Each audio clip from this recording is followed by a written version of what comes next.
Students, unit जो हम discuss कर रहे हैं एटॉमिक स्ट्रक्चर, और एटॉमिक स्ट्रक्चर में हम ऑलमोस्ट इस यूनिट को कंप्लीट करने की कगार पर हैं। और आज जो टॉपिक हम डिस्कस करेंगे, इलेक्ट्रॉन भरने के नियम। इलेक्ट्रॉन कॉन्फ़िगरेशन कैसे लिखा जाता है कि किन्हीं भी एलिमेंट्स का, उससे रिलेटेड कुछ प्रिंसिपल्स दिए हुए हैं, कुछ रूल्स दिए हुए हैं, उन्हीं रूल्स को हम डिस्कस करेंगे। तो इलेक्ट्रॉन भरने के नियम आज हमारा टॉपिक रहेगा। इलेक्ट्रॉन भरने के कुल 3 नियम हैं। इन 3 नियमों को संयुक्त रूप से हम लोग ऑफ बाउ प्रिंसिपल बोलते हैं। ऑफ बाउ प्रिंसिपल, इलेक्ट्रॉन भरने के नियमों को संयुक्त रूप से ऑफ बाउ प्रिंसिपल बोला जाता है। यानी ऑफ बाउ प्रिंसिपल में टोटल 3 प्रिंसिपल जो है वो रखे गए हैं, 3 नियम जो हैं वो रखे गए हैं, जिसमें से पहला नियम जो है, पहला नियम पाउली एक्सक्लूजन थ्योरी या एक्सक्लूजन प्रिंसिपल। पाउली ने दिया था अपवर्जन नियम, पाउली का अपवर्जन नियम या पाउली का अपवर्जन सिद्धांत। पाउली का अपवर्जन नियम या पाउली का अपवर्जन सिद्धांत। दूसरा नियम हुंड ने दिया मैक्सिमम मल्टीप्लिसिटी।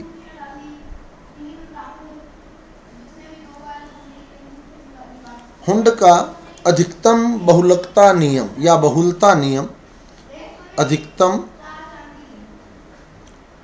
बहुलता नियम हुंड द्वारा दिया गया।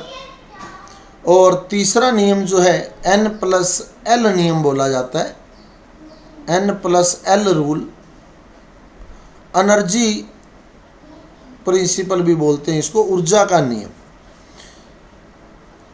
अब पहला नियम क्या है, पाउली का अपवर्जन सिद्धांत क्या है? पाउली का अपवर्जन सिद्धांत,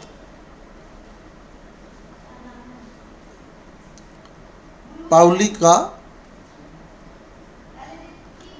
अपवर्जन सिद्धांत क्या कहता है? पाउली का अपवर्जन सिद्धांत, पाउली का अपवर्जन सिद्धांत। तो क्या कहा पाउली ने अपवर्जन सिद्धांत में? एक्सक्लूजन थ्योरी, किन्हीं भी दो इलेक्ट्रॉनों की, किन्हीं भी दो इलेक्ट्रॉनों की, किन्हीं भी दो इलेक्ट्रॉनों की चारों क्वांटम संख्याएं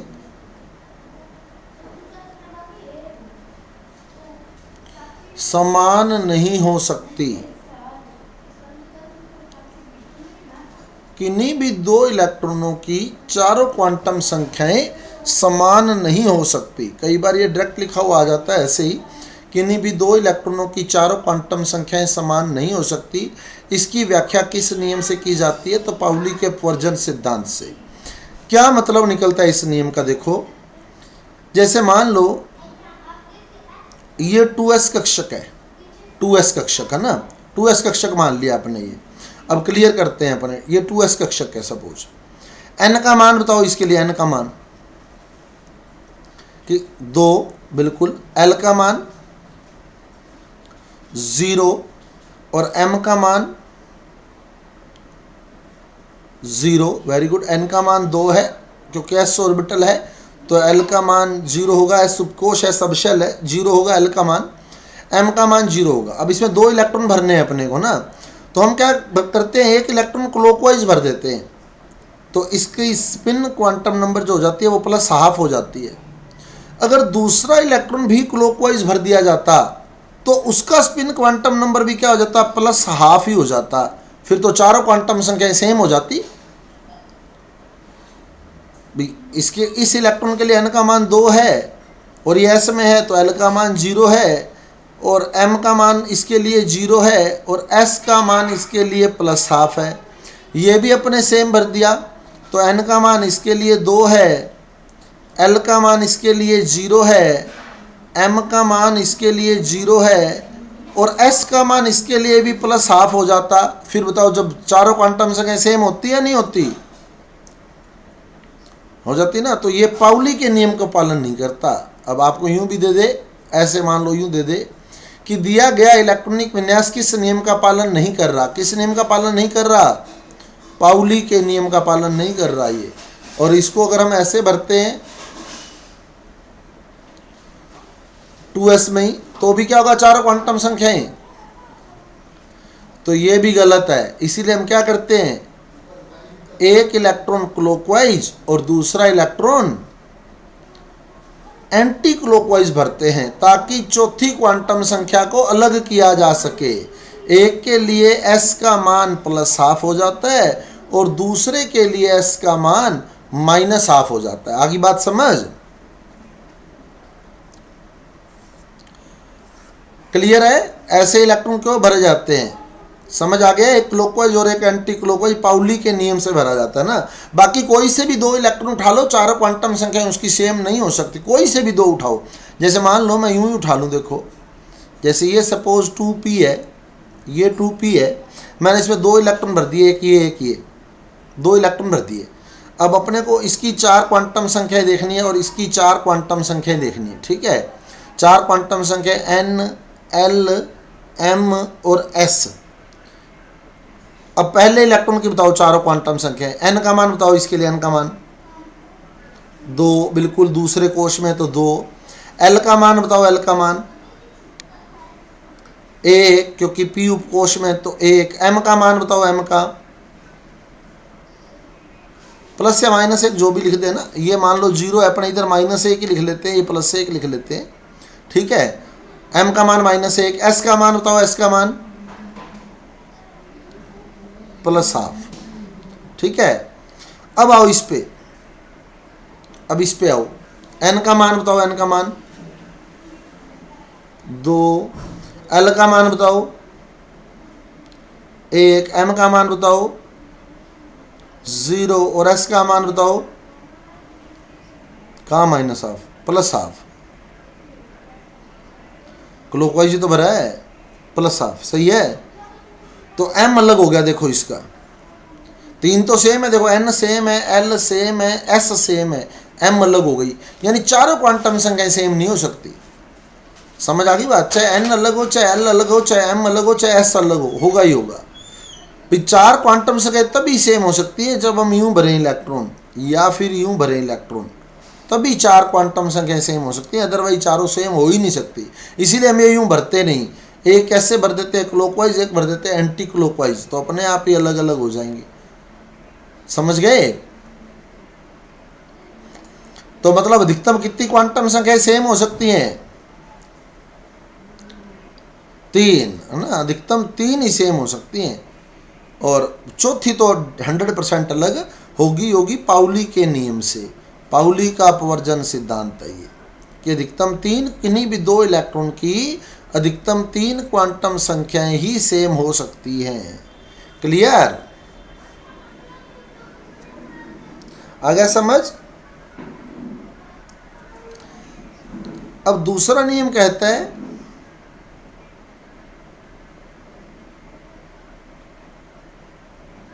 हुंड का अधिकतम बहुलकता नियम या बहुलता नियम।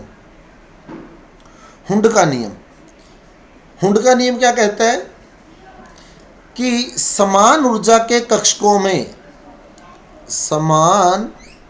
लगभग समान ऊर्जा बोल दे ज़्यादा बेटर है, समान ऊर्जा के कक्षकों में इलेक्ट्रॉन का युग्मन तब तक नहीं होता, मतलब इलेक्ट्रॉन की पेयरिंग तब तक नहीं होती अगर सेम एनर्जी के, ऑलमोस्ट सेम एनर्जी के ऑर्बिटल हैं, तो उनमें इलेक्ट्रॉन की पेयरिंग तब तक नहीं होती, इलेक्ट्रॉन का युग्मन तब तक नहीं होता जब तक सभी कक्षकों में एक एक इलेक्ट्रॉन न आ जाए। समान ऊर्जा के कक्षकों में इलेक्ट्रॉन का युग्मन तब तक नहीं होता जब तक सभी कक्षकों में एक एक इलेक्ट्रॉन न आ जाए। मतलब सिमिलर एनर्जी के अगर ऑर्बिटल हैं उनमें इलेक्ट्रॉन की पेयरिंग तब तक नहीं होगी जब तक कि सारों में हम एक एक इलेक्ट्रॉन न भर दें, है ना। जैसे p ऑर्बिटल है मान लो अपने पास, ये है सपोज 2p ऑर्बिटल, 2p कक्षक, ठीक है। अब अपने इसमें 3 इलेक्ट्रॉन भरने हैं, इनकी ऊर्जा ऑलमोस्ट सेम है, n+l सेम है, n+l नियम ही ऊर्जा का नियम है ना, n+l नियम ही ऊर्जा का नियम है। तो इसके लिए इसमें n का मान बताओ कितना, n का मान 2, l का मान तो n+l करोगे तो 3 आएगा, इसका भी 3 आएगा, इसका भी 3 आएगा, समझ गए। n+l सबका बराबर आ रहा है तो इसका मतलब ऑलमोस्ट सबकी ऊर्जा सेम है। और सेम एनर्जी के ऑर्बिटल में पेयरिंग तब तक नहीं होती जब तक कि सब में हम एक एक इलेक्ट्रॉन ना भर दें। जैसे मान लो मेरे को 4 इलेक्ट्रॉन भरने हैं, सपोज p4 विन्यास लिखना है तो मैं ऐसे भर माइक ऑफ रखे प्लीज अपना।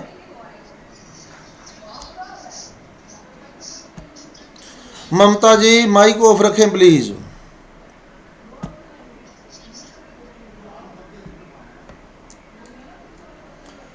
p4 है तो 2 इलेक्ट्रॉन इसमें भर दिए, 2 इलेक्ट्रॉन इसमें भर दिए, क्या सही है क्या? ये गलत है ना, क्योंकि हुंड का पालन नहीं कर रहा। जोड़ा तब तक नहीं बनेगा जब तक कि सारों में एक एक इलेक्ट्रॉन ना आ जाए। तो हम क्या करेंगे, 1 2 3, अब जोड़ा बनाएंगे 4। तो ये एग्जैक्ट विन्यास है, करेक्ट विन्यास है, करेक्ट कॉन्फ़िगरेशन है। तो इलेक्ट्रॉन का जोड़ा तब तक नहीं बनाना जब तक कि समान ऊर्जा वाले कक्षकों में एक एक इलेक्ट्रॉन न भर दिया जाए। तो यहाँ हमने 2 जोड़े बना के रख दिए, वो गलत है। तो यूं आता है विन्यास ऐसे लिखा हुआ, ऐसे लिखा हुआ। किस नियम का पालन नहीं कर रहा, तो आपको पता लगना चाहिए किस नियम का पालन नहीं कर रहा। किसका पालन नहीं कर रहा? हुंड के अधिकतम बहुलकता नियम का।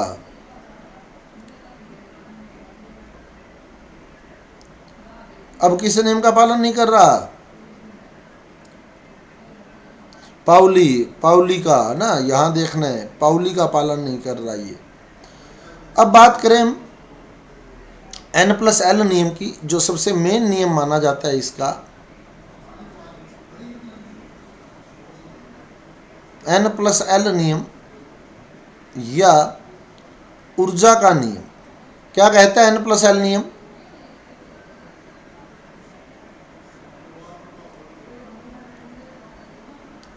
क्या है? n+l नियम पहले इलेक्ट्रॉन उस कक्षक में भरा जाता है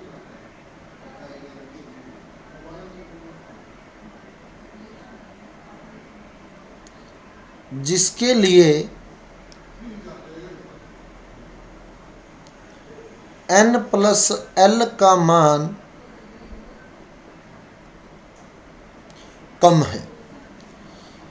जिस कक्षक के लिए n+l का मान कम होता है पहले इलेक्ट्रॉन हम उसमें भरते हैं, ठीक है। यदि 2 कक्षकों का n+l समान है, यदि 2 कक्षकों का n+l समान है तो इलेक्ट्रॉन उस कक्षक में भरेंगे जिसका n कम हो, जिसके n का मान कम हो। तो पहले इलेक्ट्रॉन उस कक्षक में भरा जाता है जिसका n+l कम होता है। अब यदि 2 का n+l सेम हो जाए तो फिर पहले उसमें भरेंगे जिसका n कम है, जिसका n कम है। अब देखो क्लियर करते हैं अपने पास जो कक्षक हैं, टोटल 7 कक्षाएं हैं अपने पास। पहली कक्षा में सिर्फ SC है 1s, दूसरी कक्षा में SB है और PB है, तीसरी में SB है, PB है और DB है, चौथी में SB है, PB है, DB है, FB है, पांचवी में SB है, P भी है, D भी है और F भी है। छठी में कौन कौन से लिखते हैं?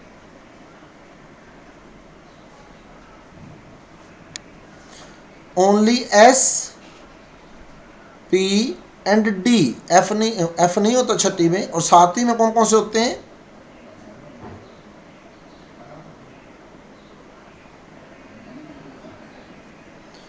ओनली S और P होता है सातवीं में। जो अभी तक ज्ञात है S और P, 7S और 7P तक फाइंड किया गया है ना। इतना ही विन्यास अभी तक ज्ञात है। तो 1S 2S 2P 3S 3P 3D 4S 4P 4D 4F 5S 5P 5D 5F।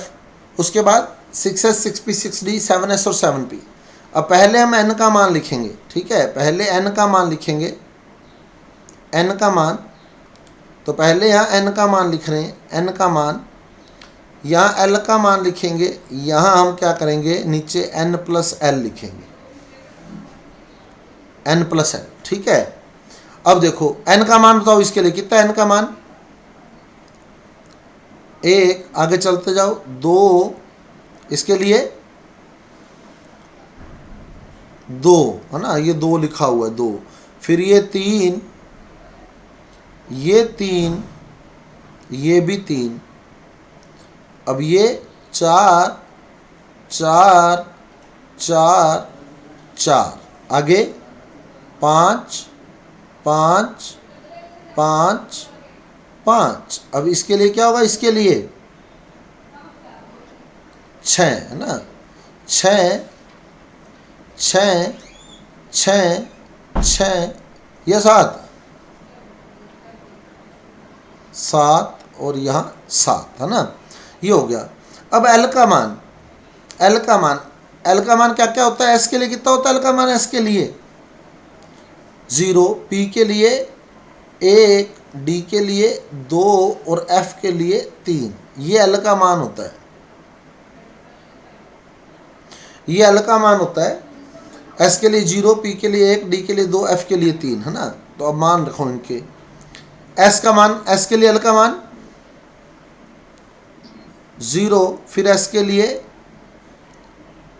0, P के लिए 1, S के लिए 0, P के लिए 1, D के लिए 2, फिर S आ गया। S के लिए 0, P के लिए 1, D के लिए 2 और F के लिए 3।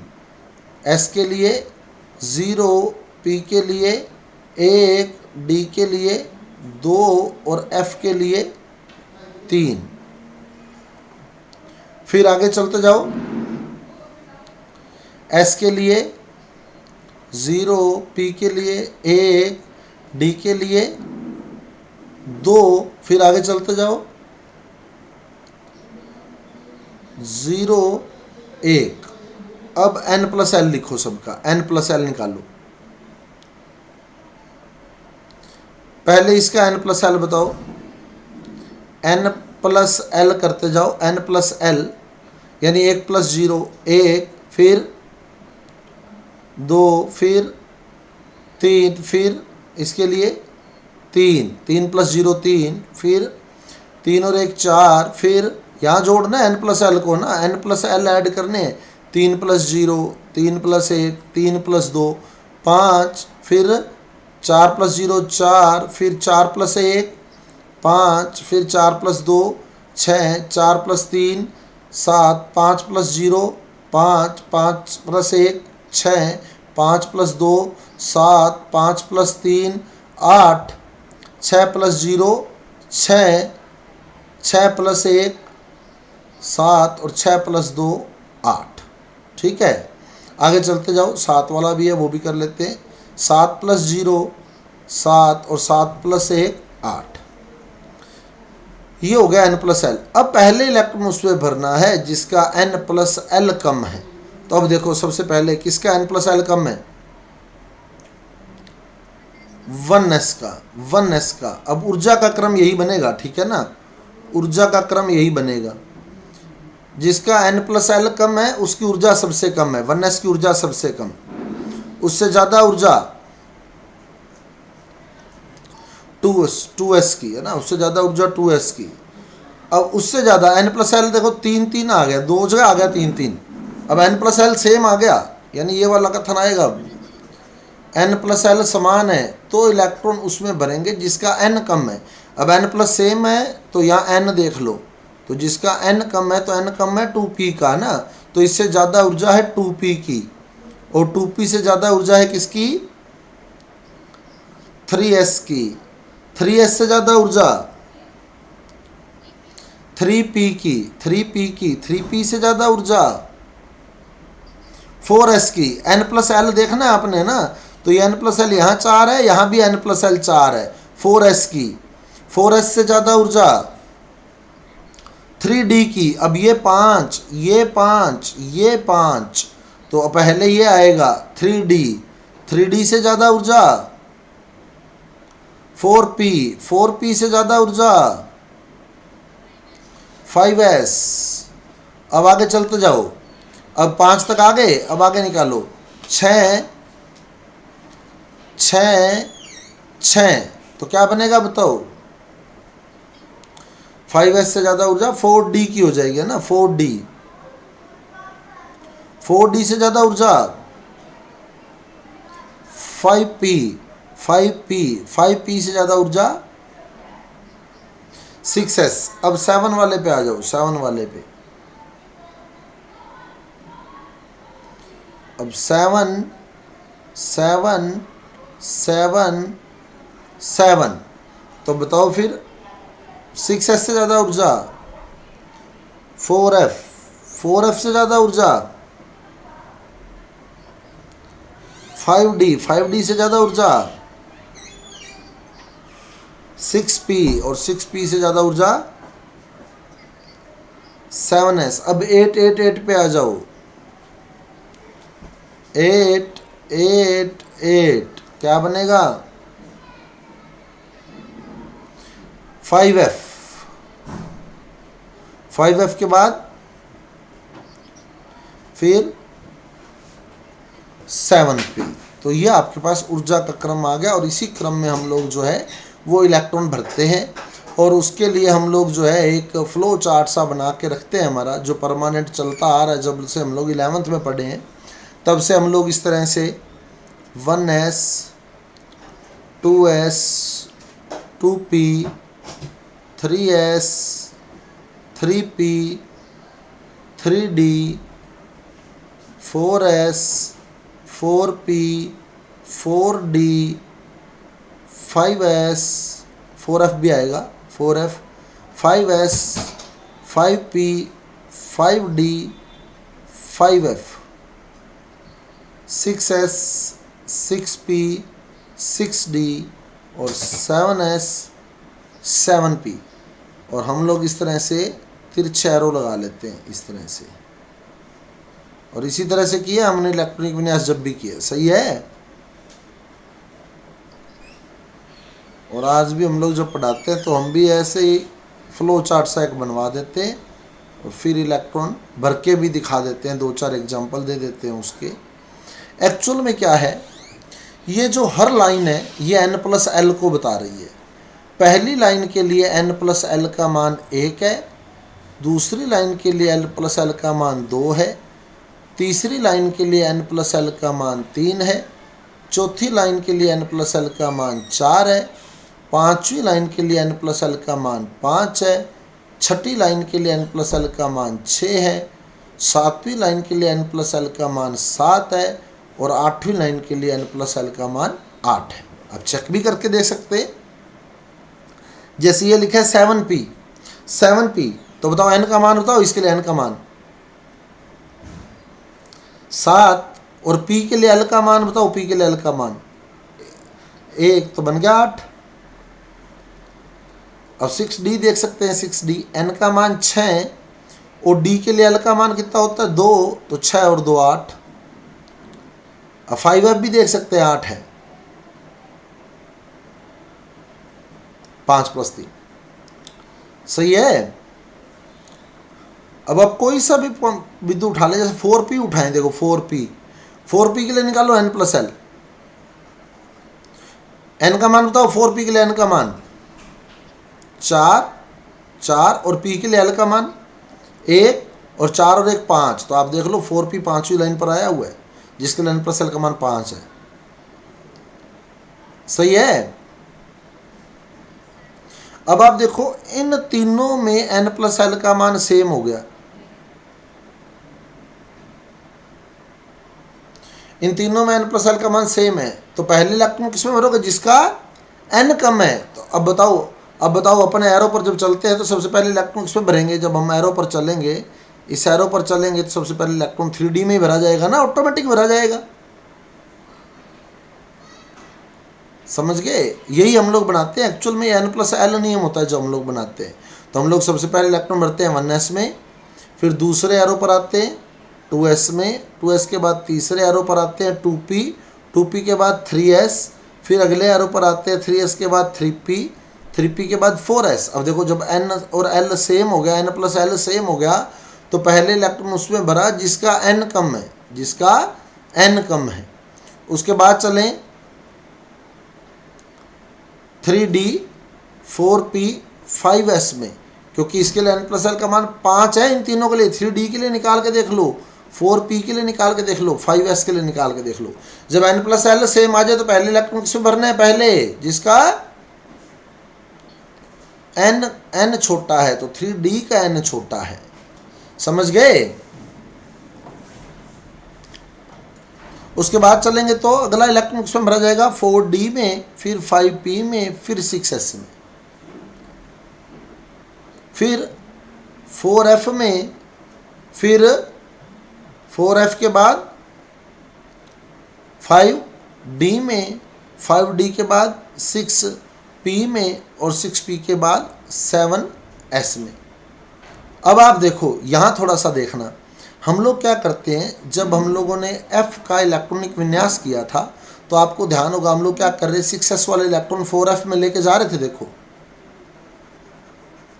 और 4f वाले 6s में भी शिफ्ट कर रहे, 5d में भी लेके जा रहे थे, 5d भी कर रहे थे, 5d कर रहे थे, मेन तो 5d कर रहे थे। देखो 5d कर रहे थे ना, 5d वाला एक इलेक्ट्रॉन 4f में लगे थे। देखो 4f और 5d की ऊर्जा में बहुत कम अंतर है, क्योंकि इनका n+l क्या है, बिल्कुल सेम है। आगे बात समझ।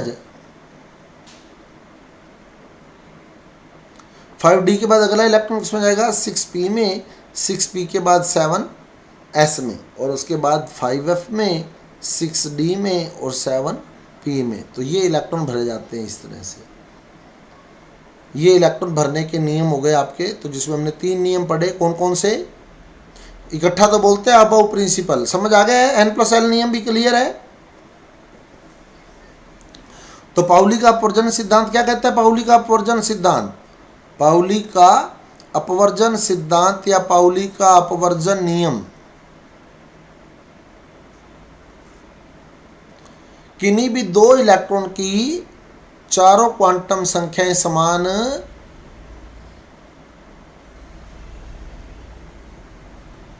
नहीं होती, समान नहीं होती। ठीक है, किन्हीं भी 2 इलेक्ट्रॉन की चारों क्वांटम संख्याएं समान नहीं होती। तो ये बिंदु बनता है पाउली के अपवर्जन सिद्धांत। इसीलिए हम लोग एक कक्षक में जब 2 इलेक्ट्रॉन भरते हैं तो एक क्लॉकवाइज और एक एंटी क्लॉकवाइज भरा जाता है। ये पाउली का अपवर्जन नियम है। दूसरा आया हुंड का अधिकतम बहुलकता नियम।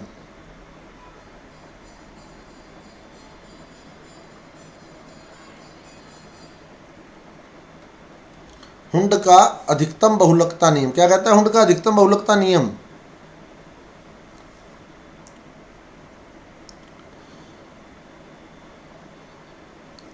समान ऊर्जा के कक्षकों में, है ना, समान ऊर्जा के कक्षकों में, यानी समभ्रंश कक्षकों में बोल देते हैं हम लोग जिसको, समभ्रंश कक्षक इन्हीं को बोला जाता है। समान ऊर्जा के कक्षकों में इलेक्ट्रॉन का जोड़ा तब तक नहीं बनता, मतलब इलेक्ट्रॉन का युग्मन तब तक नहीं होता जब तक सभी कक्षकों में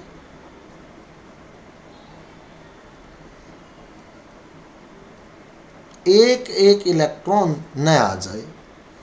फिर n+l नियम आया। क्या कहता है n+l नियम? इसमें क्या किया हमने बताओ? पहले तो हुंड में जोड़ा तब तक नहीं बनाना जब तक सारों में एक एक इलेक्ट्रॉन न भर दो। तो अगर मैं 2 इलेक्ट्रॉन ऐसे और 2 ऐसे भर देता हूं तो ये सिस्टम गलत है। अगर मेरे को 4 इलेक्ट्रॉन भरने हैं पी में तो कैसे भरने पड़ेंगे? पहला, दूसरा, तीसरा, फिर चौथा, इस तरह से। उसके बाद आया n+l नियम। क्या कहा n+l नियम में?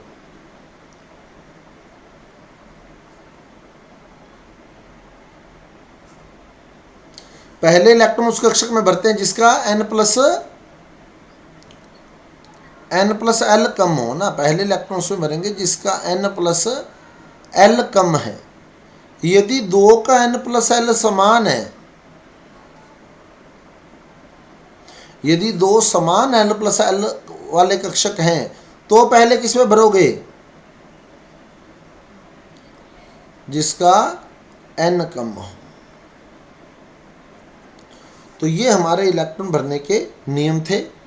कल मैं आपको प्रायिकता आरेख भी बताऊंगा कि प्रायिकता आरेख कैसे बनाए जाते हैं।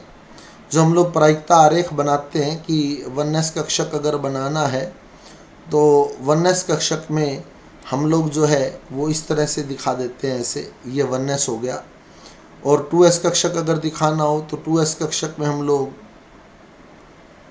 इस तरह से दिखा देते हैं कि ये 2s कक्षक हो गया।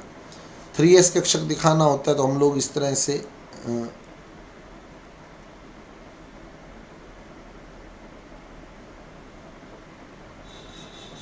कि ये 3s कक्षक हो गया। तो वो कैसे बना रहा है वो भी हम लोग कल चर्चा करेंगे। प्रायिकता आरेख की भी और कक्षकों की संरचना को भी हम लोग कल डिटेल में समझेंगे। समझ आ गया काम आज वाला? इलेक्ट्रॉन भरने के नियम क्लियर है? ओके, कल सेम टाइम पर रहेगी क्लास हमारी।